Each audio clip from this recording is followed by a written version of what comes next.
دیارە ئەمڕۆ با بڵێن بۆ جارێکی تر خولی چواردەهەمین پێشانگەی نێودەوڵەتی سلێمانی DBX بەڕێوە دەچێت. دیارە ئەمڕۆ یەکەم ڕۆژی پێشانگاکەیە کە ئەبینێن کۆمپانیەکان سەقاڵی ئەوەن کە خۆیان ئامادەکەن بۆ خستنە ڕووی ئەو بوارانە یاخود ئەو کاڵاشمەکانی کە لێنێو ئەم پێشانگایە بەرداوامیە بێت. بێگومان ئەم پێشانگایە بە بەشداری 160 کۆمپانیای ناوخۆی و بیانی بەڕێوە دەچێت کە لە 8 وڵاتی جیاوازە و لە وڵاتەکانی تورکیا، ئێران، میسر، ئازەربایجان، ئیتالیا، فەڕەنسا و ئوردن، لبنان کۆمپانیەکانی پیشەسازی لە وڵاتانی ئەوروپا و ئەمریکا و بریکارنامەکان کە ئەوانیش لە هەرێمی کوردستان بریکاریان هەیە تێیدا بەشارن. من بۆ وەرگرتنی زانیاری زیاتر ئەچمە لای زۆر بەڕێز کاک داسان خالید کە بەڕێزیان بەڕێوەبەری بەشی پەیوەندیەکان لە عێراق تەقدم لەگەڵمان نابێت. کاک داسان بیتە لای من. سلااو لێبێت. ئەم کاتە باش بێت. کاتە باش، زۆر بەخێربێن. زۆر سپاس بۆتە. کاک داسان سەرەتا پێمان بڵێ خولی چواردەهەمین پێشانگای نێودەوڵەتی سلێمانی DBX کە بە بەشداری 160 کۆمپانیە ئامانجی ئێوە چی بوو؟ کۆمپانیەکان بە چەند بوار بەشداریان کردووە و کێ سەرپەرشتی کارەکەی کردووە؟ ئێمە وەکو کۆمپانیا عێراق تەقدم بۆ پێشانگا کۆنگرەکان بۆ ئەم ساڵیش هەستان بەکردنەوەی خولی چواردەهەمین پێشانگای نێودەوڵەتی سلێمانی DBX لام بوارەکان. ئەو پێشانگایە خۆی قەرار بوو لە ساڵی 2020 بکرێتەوە مانگی سێ، بەڵام 6 ڕۆژ 7 ڕۆژ بەر لەکردنەوەکەی بەهۆی کۆڕۆناوە پێشانگاکە دواخرا لەژێر ڕێنمایەکانی حکوومەتی هەرێمی کوردستان. ئامانزلی لەو پێشانگایە بەهێزکردنی ئاڵوگۆڕی بازرگانیە لە نێوان کۆمپانیەکانی ناوخۆ و بیانیەکانی کە بەشدارن لەم پێشانگایە لە چەندین بوار بەشدارن لەگەڵ. بوارەکان زیاتر چی لە خۆیەکرێت؟ جیاوازی ئەم پێشانگایە هەیە لە خستنە ڕووی بوارەکانە؟ بوارەکان زۆر بووە لە خۆیەگرێت وەکو بیناسازی، پاکەرەوەکان، خۆراک، ئەدڤەرتایزینگ، چەندین بواری تریش کە لە 8 وڵات بەشدارن لەگەڵمان. زۆر باشە. چ جیاوازێکی ئەم پێشانگایە ئەبینی لە چاو ساڵانی ڕابردووە؟ جیاوازی ئەم پێشانگای ئەوەیە لە کاتێکا کراوە خۆتە زانی هەموو کوردستان و هەموو جیهانیش بەهۆی کۆڕۆناوە بوو.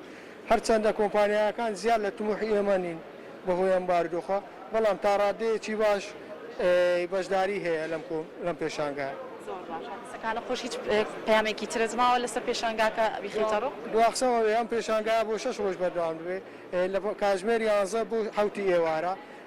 جگە لەوە ئەم کۆمپانیانە بەشدار ئەتوانن خەڵک تا ڕاستەوخۆ دەستی یەکەمی کۆمپانیەکان ببینن ئەگەر حەز بکەن سەردانمان بکەن.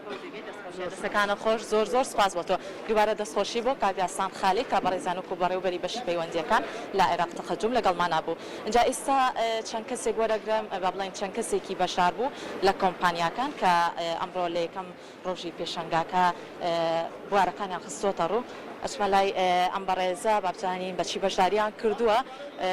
سلااوتان لەبێت تۆم کاتتان باش بێ. با سەرەتا بەڕێزان وەکو ڕاوێژ کەسێکی متەرجیم لێرە ئامادەن وەکو کۆمپانیای کێ بەشداریان کردو ئامانجیان چیە خۆیان بناسێن سەرەتا. بەڵێ ئێمە وەکو کۆمپانیا سیکا کۆمپانیایکی سویسرینە پەیوەستین بە مەوادی معالەجەی بۆ سەقف و ڕوتوبە و ئاودان و معاملی بابرین کۆنکریت و مضافاتی کۆنکریت و ئەو شتانە لەو بوارە ئیش دەکەین سەر بە سویسراین سیکا عێراقا و ئەمە ئێستا بەشدارین لە پێشانگای نێودەوڵەتی سلێمانی. خۆشحاڵین بەڕاستی، سوپاسی جەنابتان دەکەین.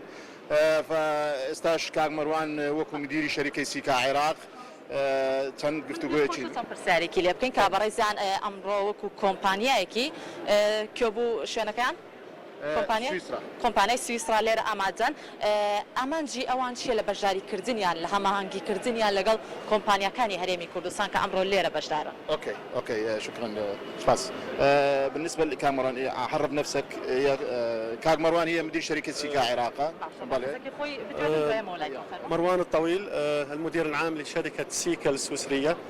شركه سيكا هي شركه سويسريه متخصصه في مجال كيميائيات البناء. كيميائيات البناء بكل أنواعها تدخل في كل أعمال البناء ابتداء من الكونكريت والإسمنت والعزل المائي والمعالجة. تم الاشتراك بهذا المعرض في سليمانية خصوصا بسبب الانتشار من ناحية البناء، زيادة أعمال البناء، ولدعم التطور، تقديم أحدث المواد الخاصة بالبناء، وأيضا تقديم أيضا معلومات عامة عن المواد الكيميائية وطريقة استخدامها في كردستان.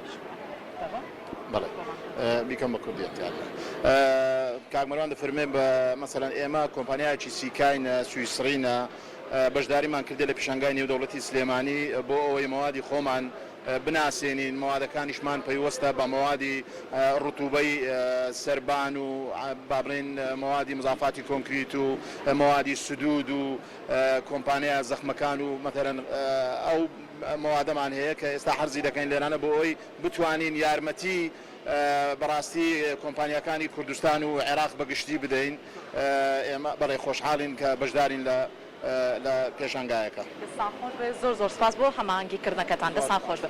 بەڵام خۆشەویستان وەک ئەبینن دەستان خۆش چەندین کۆمپانیای وەبەرهێن کە ئەبینن لە پشتی منەوە وێنەکانە گوازرێتەوە هاوکارم چەندین کۆمپانیای خۆراکی بینەسازی ئەندازیاری کە لێرە بوونیان هەیە و باسیش لەوە بکەین کە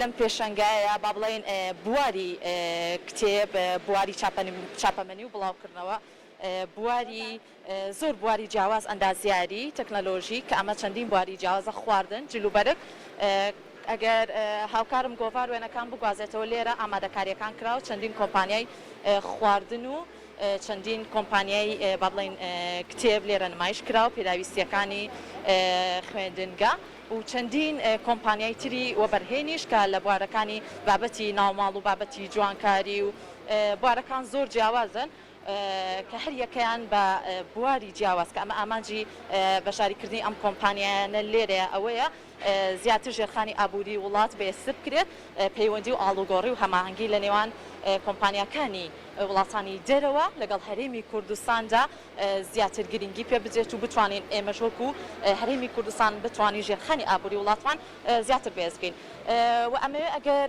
بچمە لای گروپی کۆمپانیەکانی قەیوان کە ئەوان هەمیشە و بەردەوام توانیوانە بەشدار بن لە پێشانگای نێودەوڵەتی سلێمانی بۆ ئەم ساڵیش لە خولی 14مین پێشانگای نێودەوڵەتی سلێمانی بەشداریان کردو پێم خۆشە پەیامێکی ئەوانیش وەربگرین بابزانین ئامانجی ئەوان چی بۆ لە بەشداریکردنیان لەگەڵ ئەم کۆمپانیایانە کە لە ئێستا لەگەڵ 8 وڵاتی جیاواز لە ناو هەرێمی کوردستاندا بوونیان هەیە ئەچمە لای دلێر کەمال کە وەکو بەڕێوەبەری بەشی پەیوەندیەکان و ڕاگەاندن لە گروپی کۆمپانیەکانی قەیوان لەگەڵمانە ئەبێت بەسانم دلێر مەشغوڵیشە هاوڕێ دلێر سڵاو لێبێ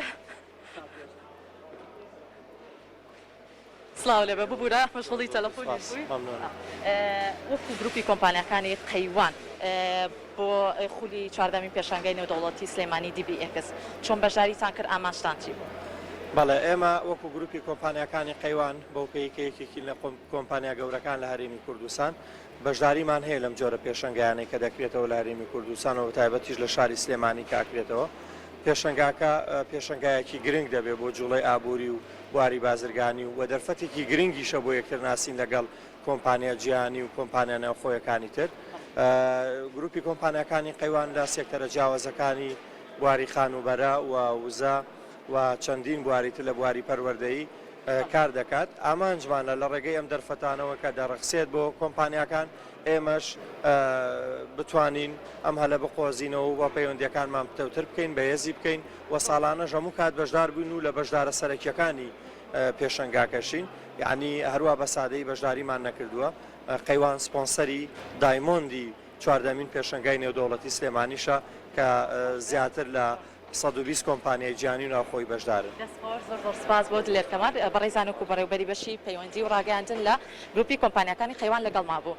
بەڵێ ئەم پێشەنگای بۆ ماوەی 6 ڕۆژ کە ئەمڕۆ 25 مانگە تاوکو 38 ئەم پێشەنگای بەردەوامی ئەبێت و هاوڵاتیان دەتوانن لەمڕۆ سەردام بکەن تاوکو 38 تاوکو بتوانن سوودمن بن لە تەواوی ئەو بوارانی کە لەمڕۆیە لە نێو ئەم پێشەنگایە بەردەوامی ئەبێت.